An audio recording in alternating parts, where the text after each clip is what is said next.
Good evening and welcome to the Canberra AWS Usergroup. I'd like to begin by acknowledging the traditional custodians of the land that we're presenting from, the Ngunnawal tribe, and pay my respect to their elders, past and present. Hi, I'm Brian Farnhill and welcome back for another month of AWS goodness. Tonight, as always, we're going to take you through a bit of the news of what's new in the world of AWS, give you some updates on training materials that have been updated and some white paper releases, and then into Amazon ECS Anywhere with Paul, Matt and Ishan.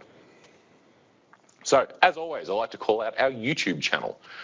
So if you've not been into that to have a look, we've got heaps of content from more than a year worth of our sessions that we've been running online. So you can go and get them up online and watch them on demand. And if I get to 100 subscribers, I can make that URL something friendly. So please go and like and subscribe our channel because that'd be awesome for me. Now, in the world of AWS this month, we've seen so far 144 features and updates, which for those of you who like graphs as much as I do, looks like this. Here are some of the highlights to take you through this month. First of all, a couple of updates to Amazon Athena. So Athena is a service that lets you serverlessly query data in a range of different formats that's stored in S3. And essentially, you only pay based on the size of data you query. So this is a really great way to build out data lakes and analytics solutions. Two updates about Athena that I wanted to call attention to. The first one is that Athena adds support for parameterized queries to improve reusability and security. So previously in Athena, you had the ability to publish a query and you could do it via CloudFormation or the CLI and then just invoke that query without having to write the SQL again from scratch. The problem was, though, that it was essentially a hard-coded query. You couldn't substitute values in dynamically. Now you've got the ability to do that and call parameters in there so that it makes it easier to share these queries around but substitute appropriate values into them when you execute the query. The second Athena update is that there's been an announcement of a data source connector for Microsoft's Power BI platform. So I know a few of my customers have asked about this in the past. And previously you were able to do it, but now there's a native connector that we've published that makes it really easy to connect your Athena data sources into Power BI. So if that's your preferred platform for doing data visualizations and sharing dashboards, that's now an option for you. Next, the ML Inf1 instances are now available in 4 additional regions, one of which is Sydney. So the ML instances are used in Amazon SageMaker, which is our platform for building and training machine learning models. And the Inf1 component refers to instances that are leveraging the Amazon Inferentia chip, which is designed to really optimize that process of machine learning inferences. So you can now bring those Inf1 instances into your SageMaker environments and to your SageMaker inference endpoints to really optimize those workloads running in those 4 regions, specifically in Sydney. Next, AWS Systems Manager Automation now supports upgrade of SQL Server 2012. So one of the things that a lot of our customers have told us who are running Microsoft SQL Server is that going and upgrading versions is a bit of an arduous task. So we originally created some runbooks in Systems Manager that made it easy to do an in-place upgrade by copying the instance, doing the upgrade, and then saving that as an AMI. And that would work for previous versions of SQL like 2016 and into 2019. This update goes further back in terms of the versions, including SQL Server 2012. Which for those of you playing along at home, its extended support period ends around about this time next year. So it's a really good time to be looking at upgrading any of those instances that are still running SQL 2012, and this runbook can help you do that. Next, and this is an interesting one for container workloads in particular, I think. The Amazon Virtual Private Cloud, VPC, customers can now assign IP prefixes to your EC2 instances. So what you would do previously when you put an EC2 instance into your VPC is you would assign it, it would get an IP address from within the subnet that you've deployed it to, but it would get a single IP address. And sometimes that would cause problems for particular types of workloads where you need multiple IP addresses on the single instance. Now you can assign a range of IP addresses to that instance. So for scenarios where I could be running containers, for example, and I need each individual container to present as its own IP address, that's now an option with this new VPC feature. The next one is an update from the AWS Solutions team. It's a new solution called Tag Tamer. So what Tag Tamer does, so you can deploy it into your AWS account, and it gives you a really nice interface for doing things like auditing your tag usage, correcting things like spelling mistakes and capitalization in tags, validating things like, how are certain tags applied to different things in different accounts. And it gives you a really nice way to manage your tagging of resources across your AWS account. So that's a really great solution to look into if you're trying to apply a bit more governance and rigor to what you're doing with your tagging. Next up, a price drop, because who doesn't love a price drop? Amazon Kendra has smaller pricing units and an overall price drop. So Kendra is a solution for essentially providing search where you're trying to answer specific questions. So we work with different types of content and look at the questions that are being asked of it to be able to try to provide an answer that is contextual to the question, as opposed to just pointing you to an entire document that might have the answer in it. And so, again, based off customer feedback and us looking to continually optimize, Kendra now has smaller pricing units, making it easier and cheaper to adopt. So if you've not had a look at Kendra yet, there's no better time than the present. And the last three I'm going to take you through this month. Amazon Textract has announced improvements to the detection of handwritten text, digits, dates, and phone numbers.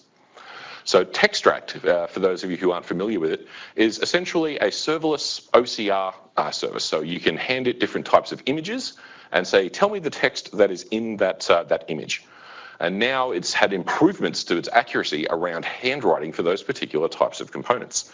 So this makes it easier to be able to get this data out of handwritten forms, for example, where somebody's had to handwrite something on and you've scanned it in. And if you were doing that previously, you now just have more accuracy in the component. You didn't even need to make a change. If you've not looked at it for your handwritten components, again, really great time to try out those features. This next one is probably easily my favorite feature of the month, is the Workflow Studio release for AWS Step Functions. So I'm a massive advocate of step functions. I really enjoy being able to put together lots of different types of workflows with them. But previously, if you wanted to create these workflows, you were writing JSON content, right? So defining the stages and conditions that would go into your state machine. Now you've got this new visual designer and low-code elements to be able to drag and drop and pull together a workflow that you can then go and execute in step functions. So this means it is even easier for people who don't necessarily have coding abilities or understand how to write JSON documents to create these workflows that you can then use. So again, step functions, definitely go and check that one out. And the last one is an update to AWS App to Container. So App to Container is a service that was able to run on both Windows and Linux platforms, and you would target specific types of web apps usually to, say, package this up as a container, including its dependencies, so that you can modernize something running on an older operating system, for example, and bring it into a container platform. Now, with this update, there's been some changes to support more complex multi-tiered applications. So in the context of Windows here, this means that if you've got an IIS application on server A that talks to another IIS application on server B, you can package those up as two separate container images and have the networking between them established as part of that definition. Alternatively, there's also a model for having multiple IIS applications on a single container image and have those packaged up, again, with all of the networking handled. So again, really, really easy to package applications up and modernize them into containers and bring them into the cloud. As always, if you're looking for training materials and content, aws.training is the website that you want to go and check out. A couple of updates to call out this month. There's a new course available around ML Ops engineering in AWS. So this is a space that's had I've seen a lot of material come out on in the last 6 months. You look at services like SageMaker pipelines, for example, looking at how customers are able to build robust processes around what they're doing with machine learning. And this new course is going to be a great way to learn some of those skills. The new digital course that's available is Amazon S3 Business Continuity and Disaster Recovery. So again, if that's a space that you're in, S3 is probably already a service you're familiar with, but this new digital course you can use to enhance your skills and make sure that you're up to date. And lastly, in terms of white papers released and updated this month, there were 28 of them, so again, I'm not going to rattle through all of them, but 3 that I wanted to call out in particular. The first one is the AWS Security Hub Automated Response and Remediation Architecture White Paper. Now, so this is for a solution that you can deploy into your account that will integrate with Security Hub to automatically remediate a number of its findings that are in both the AWS Foundational Best Practices and the CIS security benchmarks. So you can deploy the solution, and the white paper here will talk you through how to deploy it, how to configure it, and how all the rules work, and get that into your AWS account. A couple of other ones that were updated this month were around organizing your AWS environment with multiple accounts. It's a really common thing, but customers sometimes want to get more guidance on how to do it well, and that white paper is a really good place to start. Also around cloud data migration services. There's a lot of different ways customers can migrate things into the cloud, and this white paper gives you a bit of an introduction to what some of the different options are, so you can figure out what works for you. Alrighty, that's about enough from me. So at this point, I'm going to introduce Paul, Matt, and Ishan to take us through Amazon ECS Anywhere. So if you give us just a second, we'll swap the view over here, and we'll be right back.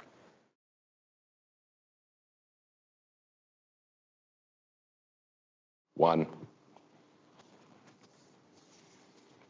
Okay, thanks for that introduction, Brian. So yeah, my name's Paul Kukiel, and here today with me is Matt Coles and Ishan Joshi, and we're all members of AWS.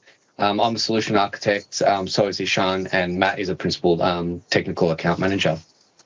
But we're here today to talk about Amazon ECS Anywhere, and not only talk about it and show what that consists of, but to take you through a hands-on lab. We built out a little bit of a hands-on lab that allows you to deploy a container using the ECS control plane, and we can deploy that onto your local machine if you have Docker set up. And we've found that we can go ahead and deploy this on Linux, on Windows, on Mac OS, and on the M1 Macs. And if you're actually feeling really adventurous, you can go ahead and deploy this on a Raspberry Pi. So I've gone ahead and done that on a Raspberry Pi Zero. So the platform works on Raspberry Pi Zero, but there's a couple of little additional changes you might need to make there. So first I'll introduce what ECS Anywhere is and why you might be interested in a specific feature or a tool like ECS Anywhere and what that might mean for you. Because we do have a lot of customers that really like using the ECS control plane. They are comfortable using containers. They may have gone through a progress of leveraging Beanstalk containers in Beanstalk. They might have been running a Docker Swarm or something in the past. But ECS provides that quite consistent control plane, enables you to offload that into an environment like AWS to go ahead and manage those specific tasks that you're going ahead and building up. With the flexibility of Fargate on top of ECS, you can also effectively have complete serverless environments where you no longer have to manage EC2 instances on the back end. You just know that your task requires a specific amount of compute, and you can have Fargate go ahead and take care of that. So why introduce a service such as ECS Anywhere if we have a really highly scalable environment that runs in the AWS cloud? Well, dealing with customers through all different industries, we've found that there are still specific workloads that need to be run really close to the edge or right next to the specific data ingestion point, wherever that might be. And if we think just for example of one of those industries, that might be a media production industry. So let's just think one of the big film studios. And let's just say one of those big film studios is looking to, they've built out some machine learning and they want to take advantage of putting captions or subtitles onto a whole bunch of pre-existing movies that they have on their on-premise environment. And that's petabytes of data, absolutely petabytes of data. And this is a one-time operation. They're not going to move those movies into the cloud, but they just want to make sure that they have subtitles and captions or have captured all the text that's coming out of those movies. And they want to run that in an environment that is as close as possible to the data. Moving that into the cloud would probably be a cost prohibitive exercise just to move it up once, do the processing and eliminate that. So that's a really good example of where ECS Anywhere might be something that's really appropriate. But why specifically ECS Anywhere? Well, when you're going ahead and you're working with the specific tools that you're leveraging every day in and day out, you become comfortable with those tools. You're comfortable that you're deploying in a consistent manner. Your team is understanding the way those tools works, and they understand the definitions around ECS and task definitions and how that works and how the integrations work with that piece. So here in comes the real advantage of leveraging the ECS control plane, but being able to deploy that specific task on an on-premise solution that is not running within your cloud environment, but doing that with the same tooling that you're used to doing every day. And just as a by and by, like this is one of the core reasons that the Lambda functions are offered as a containerized environment. So yes, there are some advantages of having, running your Lambda out of a container by means of, persisting the manifest in a central environment within ECR if you choose to do it in that environment. And secondly, the largest size. But one of the best pieces is you're used to dealing with containers, you're used to packaging up containers. So that's just another consistent mechanism that you're going ahead and working with. A second piece that we found that can be useful for leveraging ECS Anywhere is just when you're building your applications and you're needing to deploy those and test those environments, you may want to go ahead and use the consistent environment of ECS Anywhere or ECS itself and your task definitions to test how those task definitions work. And when you're doing specific interactions with the rest of the AWS cloud, leveraging ECS Anywhere to deploy that specific task to run on an on-premise environment, and it might be like on your local environment, can be a cost saving as well. So if you are running that task and spinning up for a quick, a test to determine whether or not it's interacting correctly, or if you want to exec into that container and see what is happening on that container, it's really easy to do that when it's running locally. And if you're building and deploying your tasks in a consistent manner, it means that you can go ahead and you can deploy that, but instead of deploying it directly into a Fargate,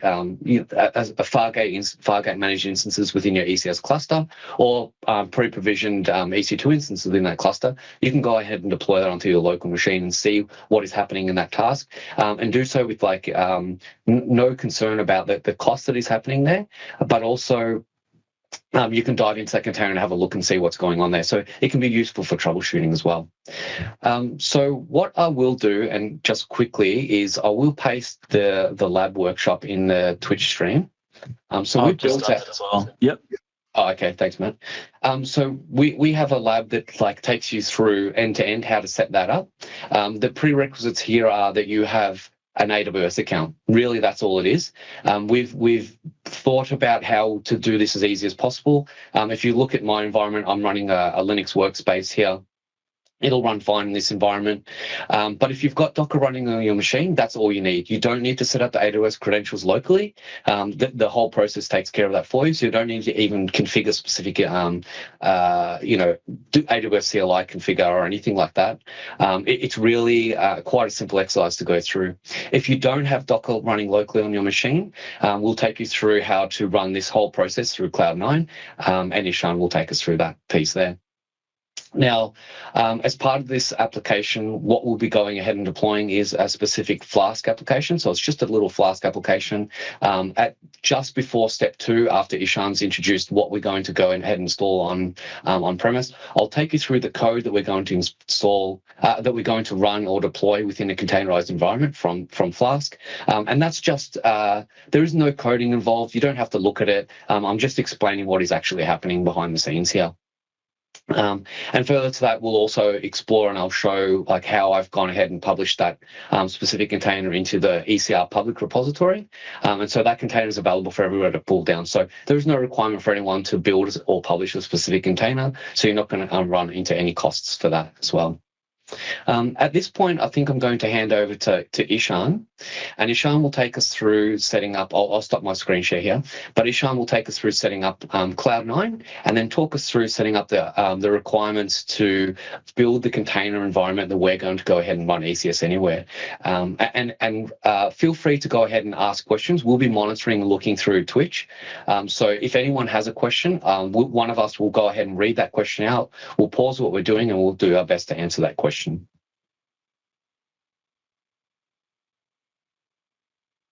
So Ishan, did you want to get your screen up?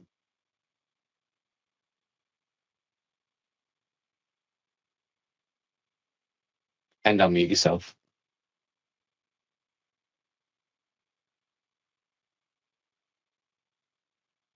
There we go. Awesome. Welcome, everyone. So here I've logged into the AWS account, and what we will be doing is setting up Cloud9. This is so that if you want to follow along and if you don't have Docker installed on your local machine, you can do it this way as well. So in the link for the lab, there are instructions on how to set up Cloud9. So I'm going to the AWS account, just finding Cloud9, waiting for it. If you already have environments created, you can use them. Alternatively, you can create another one. So I'll just do one here.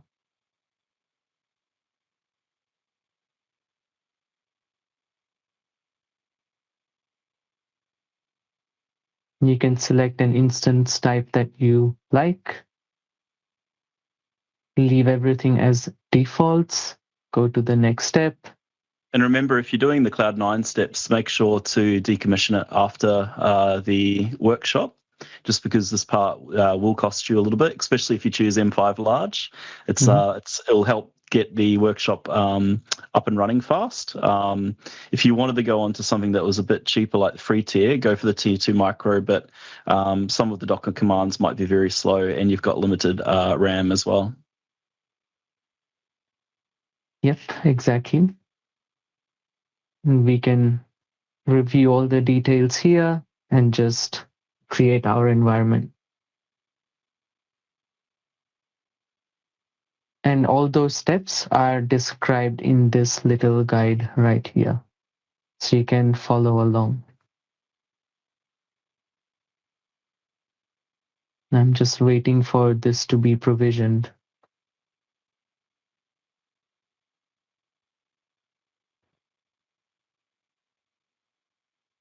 So while we're waiting for that, how would you describe Cloud9? I'm guessing the majority of people that have dialed in are familiar with Cloud9, but if we've got any new users, what's the benefit to having Cloud9 outside of being able to run Docker on the cloud?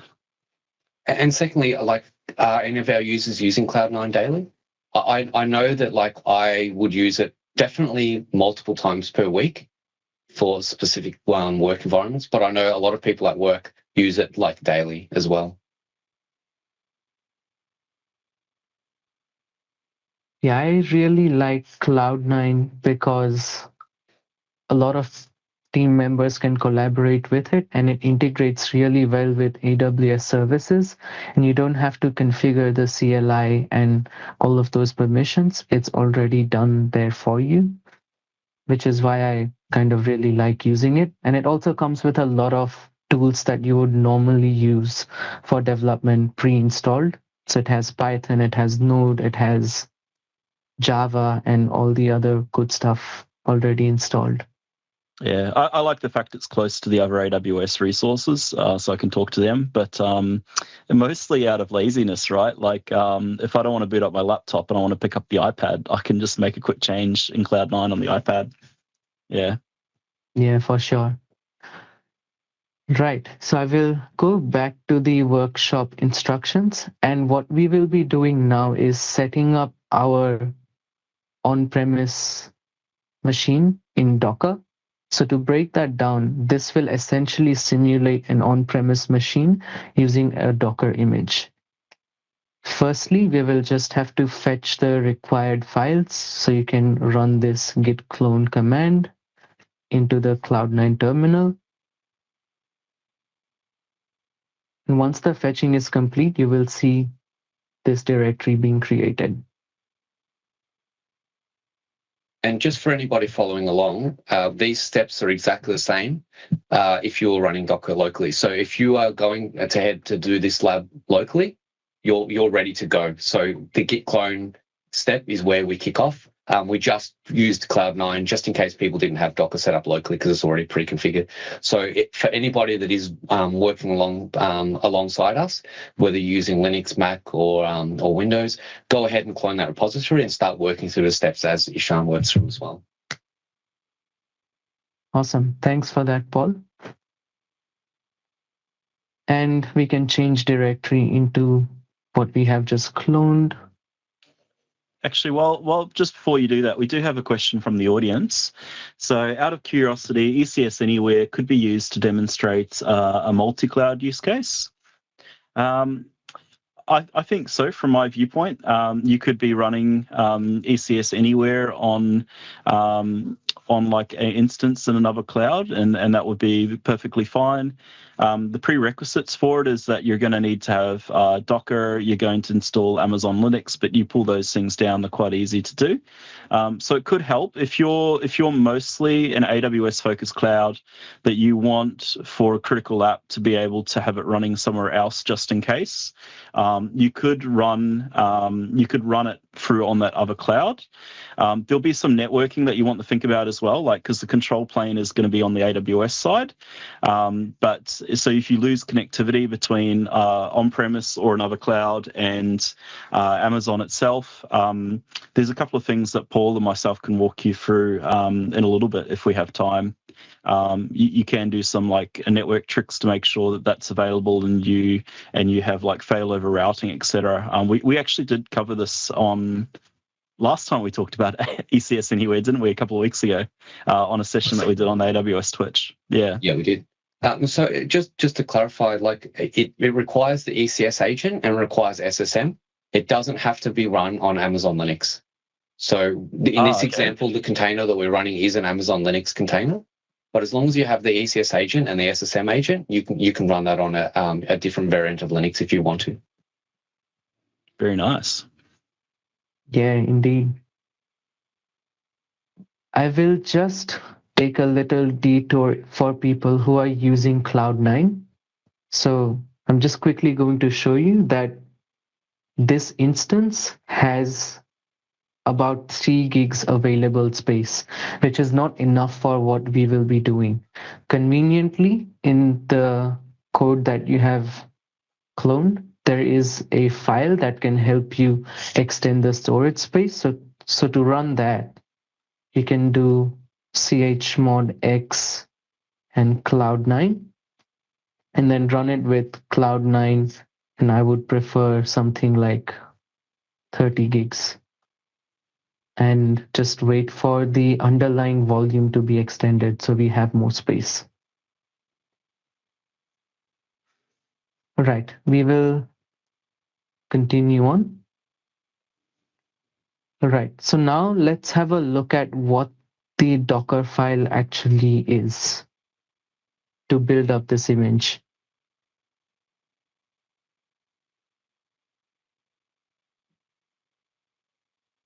Okay, so we are basing off our Docker image from Amazon Linux. We are just running updates and installing systemd. We are running a few other commands here, and then it's installing Docker and enabling Docker. It is then fetching Docker Compose and installing it here. And this line 24, which says copy flowers and data files, takes this directory flowers, which essentially has a few images of flowers. You will see later why this is useful, into a directory on the Docker image called data files. And we are just running the init. So this is the image that we will be building very shortly. And here's just an explanation of what the Docker file is doing. All right, so we can now build this image with this command. So Docker build, then tag it with ECS Anywhere -dind, standing for Docker and Docker, in this current directory. And we'll just wait for that to build up.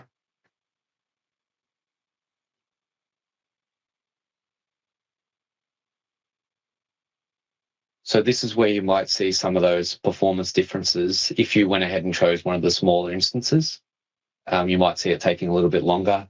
I know that Matt and I have been through this process a number of times. I tried this once on my Raspberry Pi with a poorly performing SD card, and this took an hour.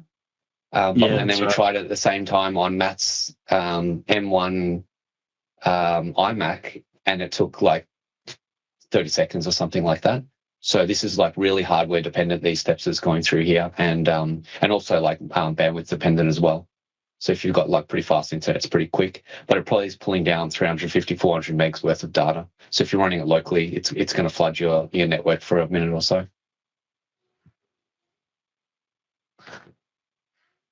And for me, it has completed right on the dot.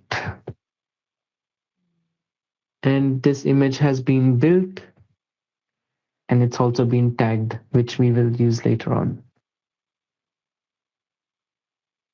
And it's pretty much describing what we just saw. So now let's run this image that we have just created.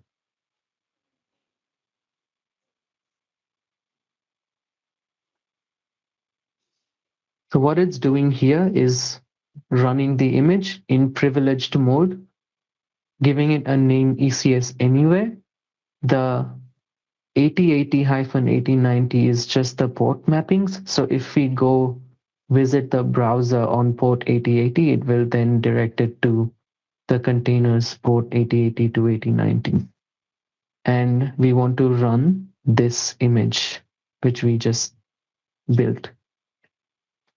So I'll wait for that to start up.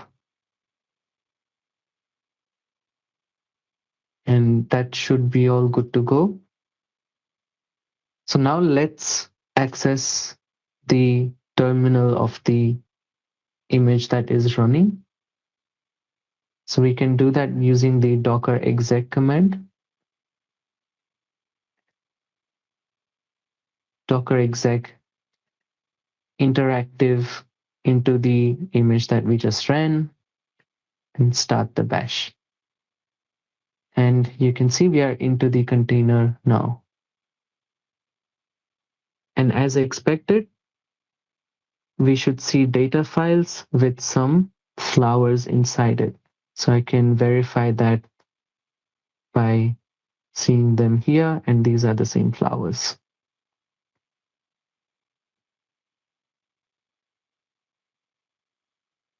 So what we have done now is this Docker image that we have gone into is our simulation of an on-premise environment. Here in data files, you could be having thousands of gigs of movie files or images or some other data that is very sensitive that you do not want to share or put it on the cloud. And what we will now do is we'll run ECS Anywhere inside this Docker image, which is simulating our on-premise environment.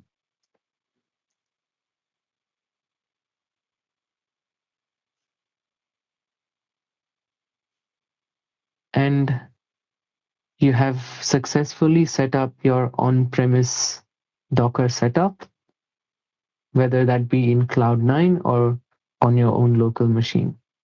And I can now hand it over to Paul to take over with the ECS configuration and the next steps. You wanted me to actually do that one, Paul, didn't you? I was just going to do a quick little overview just to recap what we did and also demonstrate the Flask app. So I'll just take over for a minute or so, and then I'll hand back to Matt to do the ECS configuration. Perfect.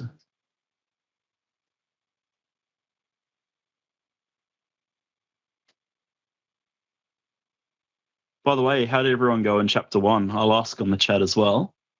Hopefully everyone's up to the same point as us as well. So I'll just confirm, Brian, that or Matt, that you can. My screen is now sharing again. Yeah, it looks like it is. Yep. Yeah, it is. Yeah. So just to recap what Ishan took us through, we haven't even got anywhere near ECS Anywhere at the moment. What we've done is just simulated a blank virtual environment, and we're going to use like Docker inside of Docker to go ahead and deploy and run the ECS Anywhere. So the ECS agent. We're going to run SSM agent inside that Docker container. And just to also clarify and go over why we use this privilege mode. So the privilege mode is required when we go ahead and run the Docker in Docker environment. And so this will allow us, with a specific port mapping of 8080 to 8090, will allow us to run 8 specific tasks on that like Docker in Docker environment, either on your local machine or in Cloud9, wherever that might be. We'll see why that it's important to take note of the ports that you're passing all the way through here, because when we think about ECS Anywhere and using ECS, typically the ports are managed a lot more dynamically, because you've got like in front of that a load balancer, for example.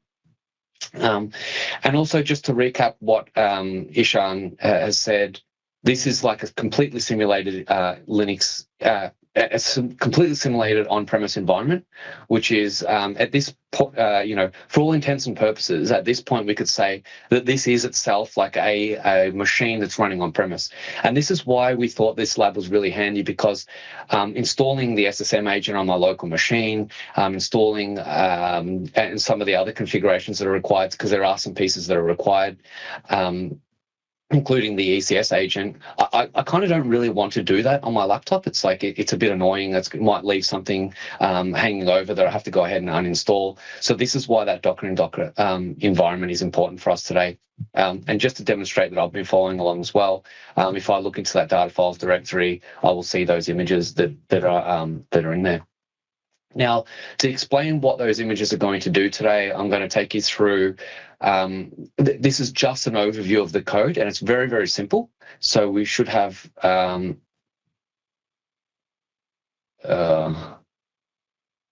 maybe I didn't push that code. I thought I did on the other computer. Let me quickly just double check that. It'll just be one command. Git push. Yeah, git push must be missing. I must have hit enter.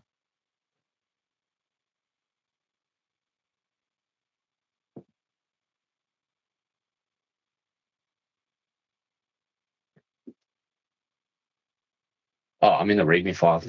Yeah. The code was there. I was in the README file. So I did push it properly. I did push it 3 hours ago. So this is a very simple Flask application. If anybody's familiar with Python, they know that Flask is a framework for going ahead and building Python applications.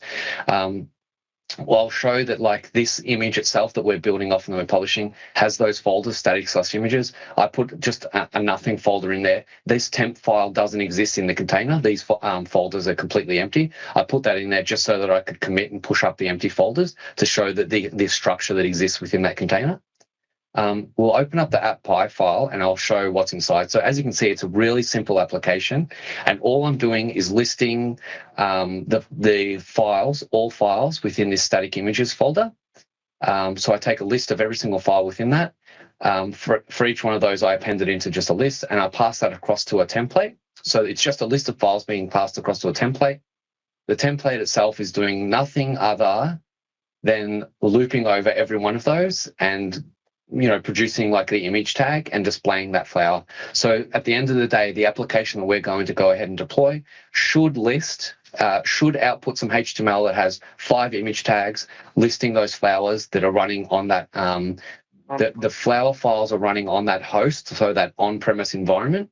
And the container has mapped that mount point all the way up onto that container. So this is like a really good example of how you can go ahead and deploy that container that has no mappings and no specific files in that container, but allows you to mount a file system that exists on your on-premise environment and to be able to access and process those data files. So that was just a quick little summary of that application that we've gone ahead and deployed. And for anybody that's interested, and this does come up when we go ahead and do that, that is published on ECR public, the public repository. So for anybody that is unaware, the ECR public gallery is in effect, it's the exact same thing as what Docker Hub is, but it enables you to go ahead and publish your images that is available for consumption for the general public. One of the benefits of using ECR over Docker Hub is when you are pulling images from within your AWS environment, there is a second mechanism of authentication that happens. So you're not going to be throttled in your environment. So you are not being throttled based on your IP address. You are being throttled based on your environment. And I don't know, but I myself had this happen, but I know some customers had to go ahead and change some of their CI/CD pipelines when Docker Hub put that limiting the amount of pulls you're allowed to make on specific images through the day. So when you deploy to ECR, you can avoid some of those throttling limits if you're deploying from within your own account as well. At this point, I'm ready to hand over to Matt, that will take us through configuring the task definition, the cluster, and deploying that to on-premise. Yeah, just before we do that, Paul, where's ARM support? We're always supposed to compile for ARM, right? So I can see Linux, x86, 64. Have we got like an ARM version here if anyone's actually got a Pi? I don't know why I didn't think about doing this. I think this Python Slim Buster is not... this container here is not an ARM container. I'm not sure. So I think this might get a segmentation fault or something and fail if I did that. I could look at that later and I can republish that container to support ARM as well. I just didn't think of it for this example.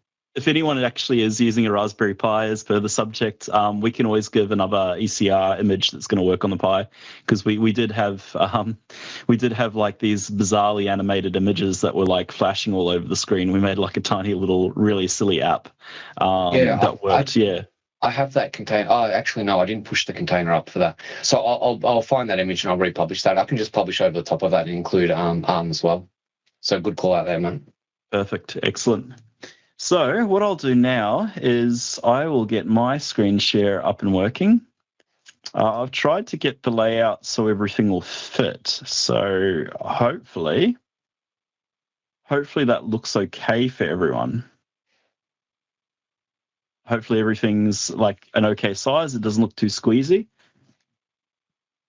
I'll say yes for now, but call out in the chat. I've got it open on the side here. So on the right-hand side, I've basically gone to ECS configuration. You can see within that, we're going to create a cluster, register an instance. We're going to create a task definition. Then we're going to run that task. So I'm going to be following along on the right-hand side. I've already done the steps. I was following along with everyone else for chapter 1, so I can see the images in that container that we deployed. But let's go through the lab. So, by the way, I just checked that, and Slim Buster is supported on ARM, so I'll just fix that repository. Awesome.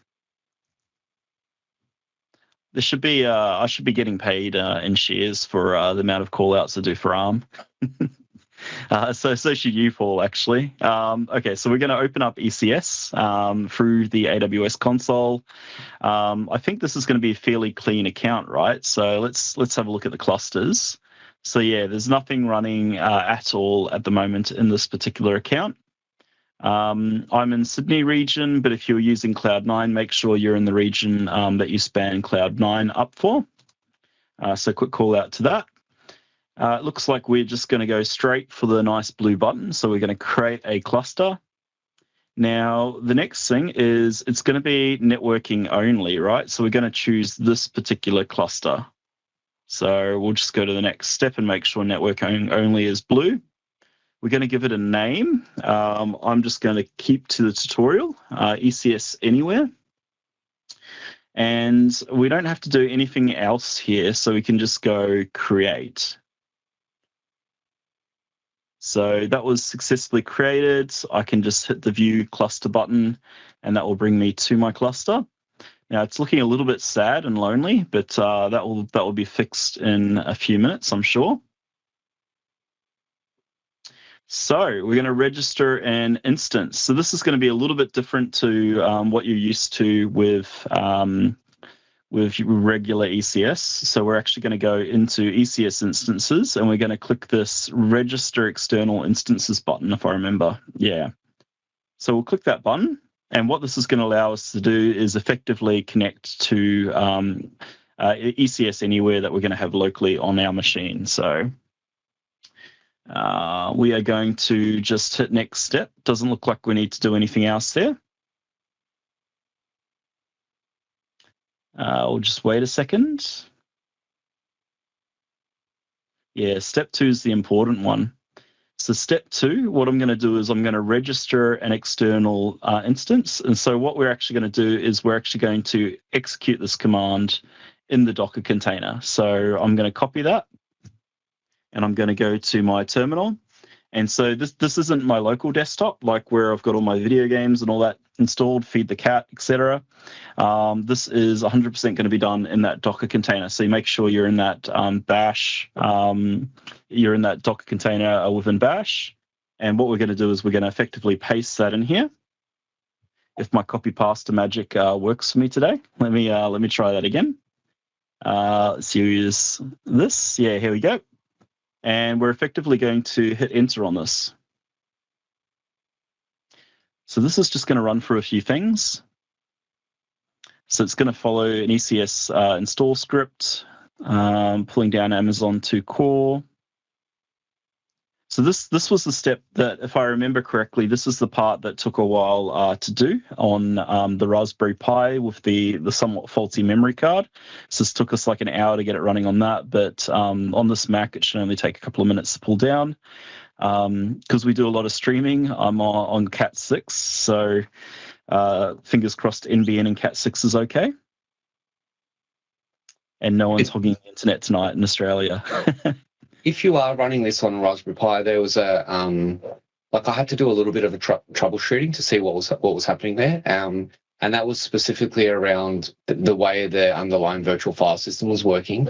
But that command there is effectively pulling down a shell script and then running that shell script. So if you are interested to see like what are the pieces that this specific line is calling, you can go ahead and load that shell script yourself, and look through that shell script and see what is going on. To troubleshoot the issue, I directly downloaded that shell script and ran it manually rather than just as a command like that. So I was able to debug and step through to figure out what line of code what line inside that shell script was causing, where it was blocking that error. It was with the ECS agent that wasn't starting up. Nice. So it looks like we're done. Like we should see the SSM agent, ECS agent script section here, like matching up screenshots to the tutorial. So okay, so it looks like we're all good. But to verify that, we're just going to go back in the console and we're going to get done. And we should theoretically see an instance here. Now, it hasn't appeared for me straight away, so I'm just going to give it a bit of a refresh. And here we go. So we have a container instance, ECS instance. It's active.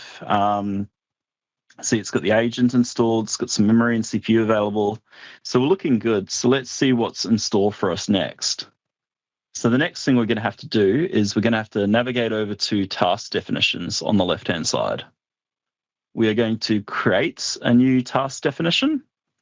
And it's going to be the external option out of the free. So this is going to be a self-managed on-premise infrastructure with ECS Anywhere. That's exactly what I want. So I'll go next step. Now, hopefully everyone's following along well. If you're way ahead of me, that's perfectly fine. If you're behind us, behind me, call out on the chat, and I'm sure Paul or Ishan can help out. We're going to call the task definition name Flask Flowers. We are going to select the task role as none. So we're just matching up screenshots, default networking. I think that looks okay. So in the task size, what we do want to do here is, now I think if I remember, one of the experts in containers at AWS told me like this will default to 8 gigs, if I remember correctly, because we did want to run it on a Raspberry Pi. And because, like Docker's probably taking enough memory out of my Mac anyway. Yeah, here we go. So like, I'm just going to put 256 megs in here because the app's not too big. And then the CPU units is going to be effectively like quarter of a CPU unit. So it can use quarter of one of my CPUs. So I'll just put 256 in here again. Now, what we want to do, and this is where it gets a little bit different, we want to share our data files with the Flask web application so we can simulate local files on the machine that we're running ECS on. So that means that we can, that's kind of cool. That means that what we want to do is we want to add a volume in as well. So I'll just scroll right down to the very end. I'll leave everything else as default. I'm just going to go add volume, and the name is going to be flowers mount, and it's going to be a bind mount, so I'll leave that as default. And the source path is that one that we navigated to with CD beforehand. So I'm just going to copy paste that across here as well. So that's where we saw all the images. Yeah, so if we go back, so data files had that series of 5 images in there. Cool. So I'll click add. Now let's see if we need anything else. I don't believe we do. So I'm just going to simply go create. Here we go. Container list cannot be empty. What have I done? Let's scroll down. Container definition. Need to add in the container definition. Let me have a look. Where is that? Here we go. There we go. So this is the thing. I'm like scrolling along, but I'm not actually really reading. It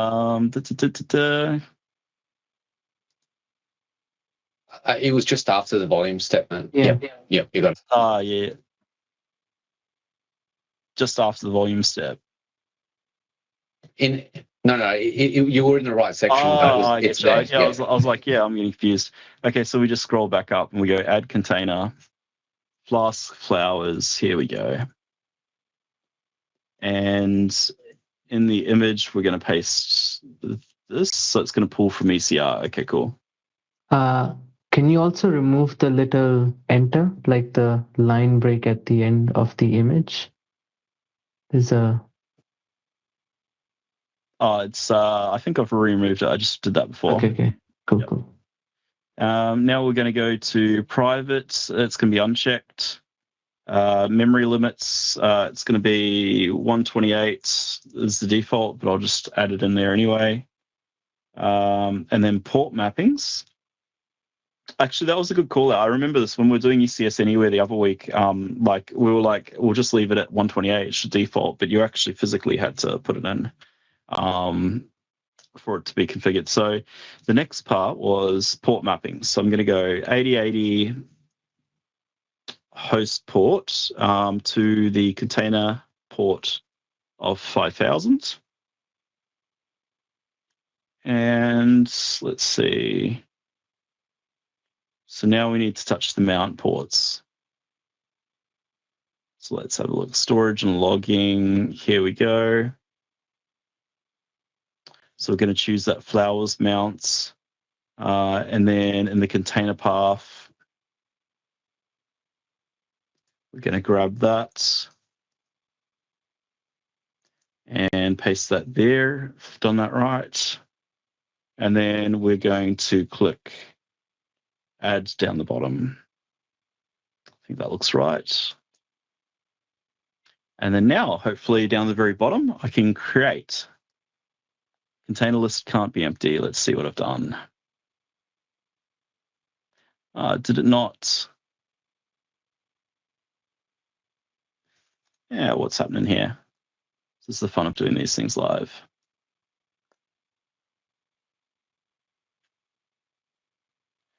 Container name.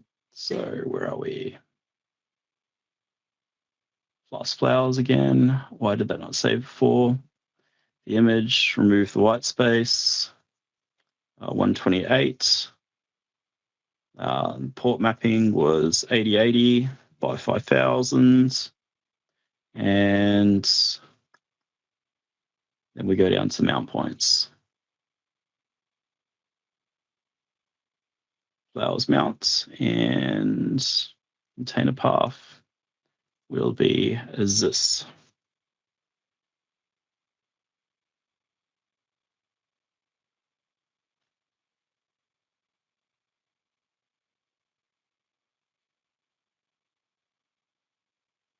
And why did that not appear?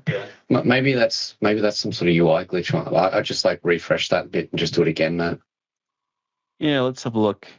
Oh, maybe that's why. I've been logged out of my Amazon account. You guys saw nothing. Let's go back in. I'm like, why is this not working? Like, here we go. Okay, so task definitions, and we're probably going to just have to quickly repeat all of that, right? So external, I'll make this quick. None. Task definition name was Flask Flowers, and network mode we left as default. Yeah. Task size, we just went 256 and 256. And we scrolled down and we added a volume.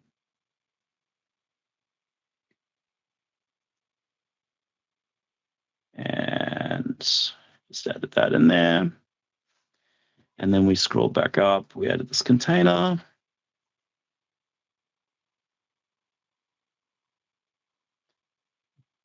Yeah, no white space. Memory limits 128 and 8080, 5000. And then add that mount point in as well.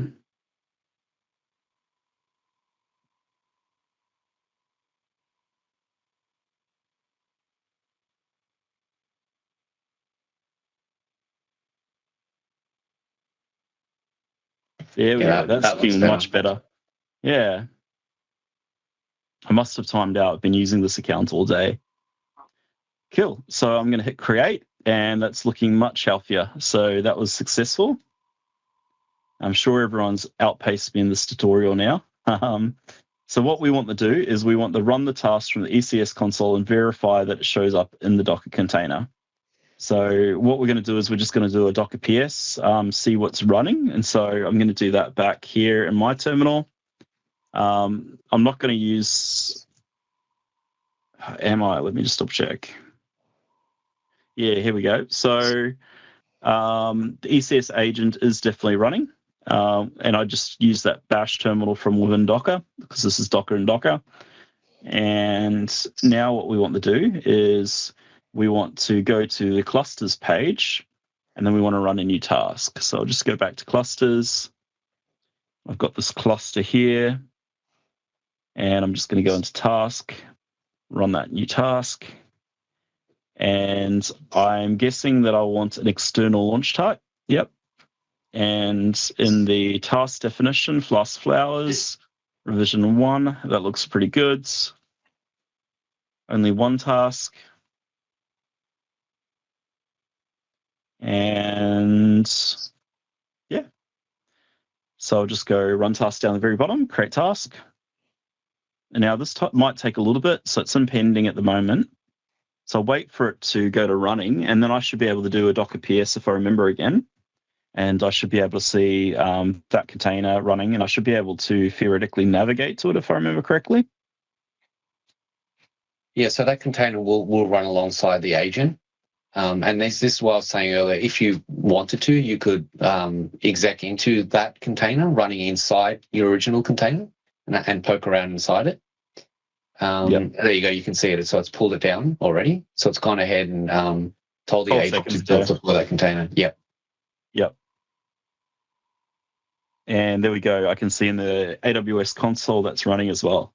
So it looks like we're looking pretty good. What we want to do is we want to go to localhost, port 8080. And now I can see a ton of flowers. So I think that pretty much is the lab. I think we're done, yeah. So if you can see the screen with a bunch of flowers, you're in luck. You've completed the lab. Now, I know that we did a bunch of cool things last time that we mucked around ECS Anywhere as well. Like I could create a whole bunch of new tasks to run on my machine if I wanted to as well. But I'd need to specify a port range to do that. So I could go 8080 to 8090, and then I could run 10 tasks on this one machine. I can change the port to see each of them running. So you can do a bunch of cool stuff now. But that's pretty much it in terms of a quick overview of what you can do with ECS Anywhere. Do we have any questions on the chat? I might just have a quick nose. The chat's been pretty quiet. I think we have an experienced group that's been able to get through the lab. Probably bet me by a long shot, considering I got logged out of my account and didn't realize. So I'll stop sharing my screen maybe. Is there anything kind of worth covering? I would love to hear questions, right? If anyone wants to have a look at ECS, anyone wants to compare it to EKS or Copilot or App Runner or Fargate or whatever, more than willing to have a bit of a conversation before we wrap up. While we're waiting for any questions to come through, maybe Matt, just bring up your screen again if you've got it open, and we'll show, because as part of that installation, it also registered as SSM. So if you went to Systems Manager, you'd be able to see that machine that's been registered. Yep. So which also means, I guess, you could push out patches and so forth to that specific machine. That's a good point. Yep. Yeah. But also it'd be useful to go through like deregistering that environment and making sure we detach it from SSM as well. Yep.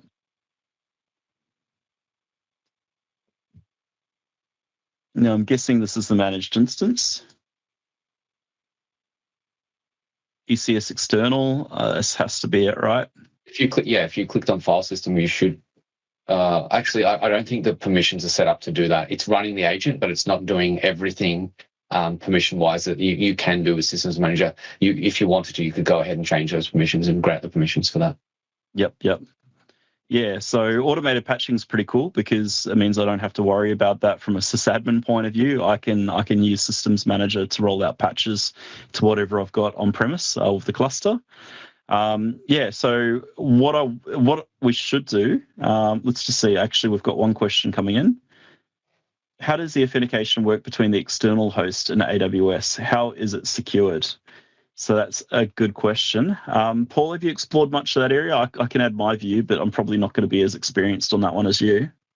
So when you go ahead and you click that registration task, you'll see that there's like effectively like a username and password. There's two key identifiers. Those are the two that register that, yes, you're authorized to go ahead and connect the external instance to what's happening in the cloud. All communication between the ECS agent that's running on premise and within the cloud is over a secure TLS tunnel. So there's end-to-end encryption inside and out.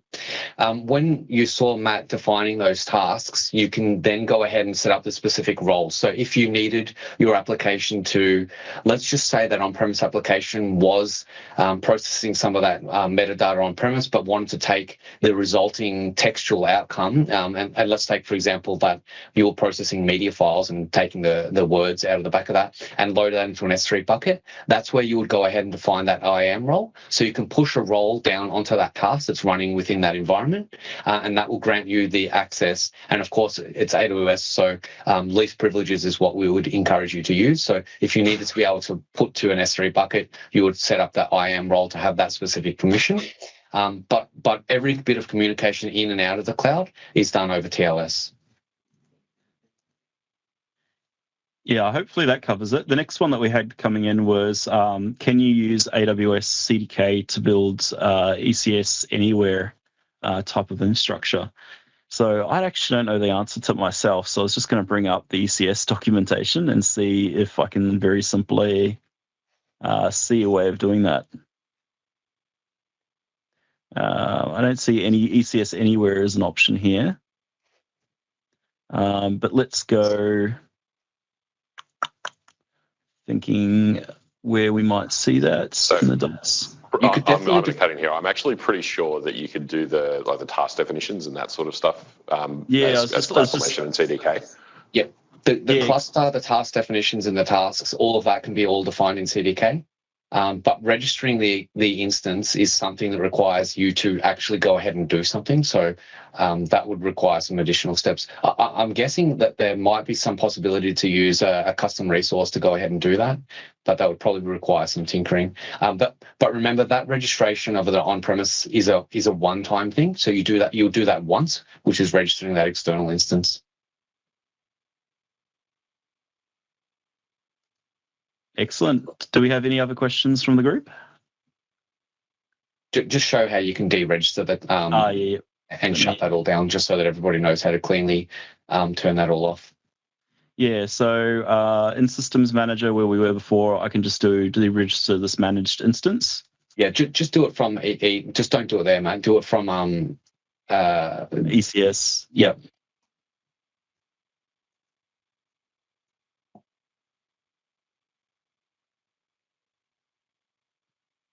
And go into the cluster, tasks. So we'll stop the task, yep. And we'll see that will stop it on the on-premise environment, so that'll stop that container running. So if I did Docker PS again, does that actually come up for everyone, or did I? I think you're sharing the window. Let me just get the bigger view up for everyone. There we go. So I've stopped that task. I should see it disappear. The task has been stopped from the console. Maybe I don't see it here just yet until I clean up fully. And then it'll stop. So maybe even just try for another couple of seconds or something. Usually the communication is around. Here we go. Yep. Yeah, it's around 30 seconds, but 30 seconds live streaming can feel like 5 minutes. Yeah, it's true. Yeah, there we go. So that's actually deleted it off of my machine then. So I no longer have the Fast Flowers app. So this would break, which is perfect. Now, in terms of cleanup, is there anything else that I need to do? The ECS instances, we want to deregister that instance. Yep. So ECS instances, and we are going to. You have to select that. Yep. Deregister here. Cool. And I might as well check this box as well from Systems Manager as well, right? That's what I was trying to do. Yeah, so that was the point that I was going to make. Otherwise, you'll end up with instances that can't connect or can't communicate back in, and you may be wondering what's happened there. So you want to deregister both the SSM agent and the ECS agent. Cool. There we go. So that's deregistered. And we can delete the cluster now. So everyone should go ahead and delete that cluster because there will be a small cost associated with running that cluster. Yep. And then the last thing, if you want to clean up, is, of course, what you might have created in Cloud9. I didn't do anything through Cloud9. I just used my local machine, but you'd be able to go through here, see your environments. And if you had an environment listed here, you'd be able to go to the properties of it and then delete it. And then it'll delete your Cloud9 instance. Excellent. I wonder if we can just get from the audience, maybe even just a +1 to whether people got through that or found that informative. It's been a quiet group, but I hope that you've enjoyed going through that and seeing how that could work. We'd love to have a look at just a little bit of feedback, and yeah, we're getting some. I love to hear it if you end up getting it working on another cloud. Those are always amusing to me. It's like cloud running on another cloud. So if you do that, let us know. It's always cool. Well, we've had it now on Windows, Mac OS, Linux, Raspberry Pi, and Mac OS running M1. So we've had a bit of diversity around that. Nearly everything. The only thing we haven't tried is like, the old school Macintosh in the corner that doesn't even have an internet connection, or there are ways. I actually haven't tried on an on-premise environment. It's all been home labs. Well, I think that wraps up the lab. We'll hand back to Brian to do some close-offs and some thanks.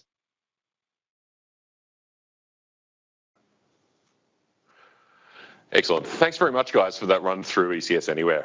Like I said in the chat, I'm 100% going home to install this on my Raspberry Pis. I don't know what I'm going to do with it yet, but it just seems too interesting not to.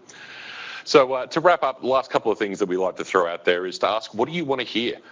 Give us feedback on the topics that you're interested in hearing. We'll try to find people to present on it. Also, if you've got something that you want to talk about, even if it's just for 5 minutes, we can jump on a call and talk through it in just anything you're doing with AWS. We're always keen to get people to talk about their experiences and things they've learned and things they've built. So please reach out to us and let us know. Also, if you're registered through Meetup, you'll get a notification for putting your feedback in. Please go and do that. We take notice of it every month, and we use it to help make sure that we bring you sessions that you actually want to see. And last but certainly not least, as I say every month, friends don't let friends miss the Canberra AWS User Group. Word of mouth is always our best mechanism for getting the word out there about what we do. So if you liked what you saw tonight, make sure to share the links to our Twitch channel, to our Meetup, and go and have a look for us on YouTube so you can stay in touch with all of our content. Otherwise, that's pretty much it from Canberra for us this evening. Thank you so much for tuning in, and we'll catch you again next month.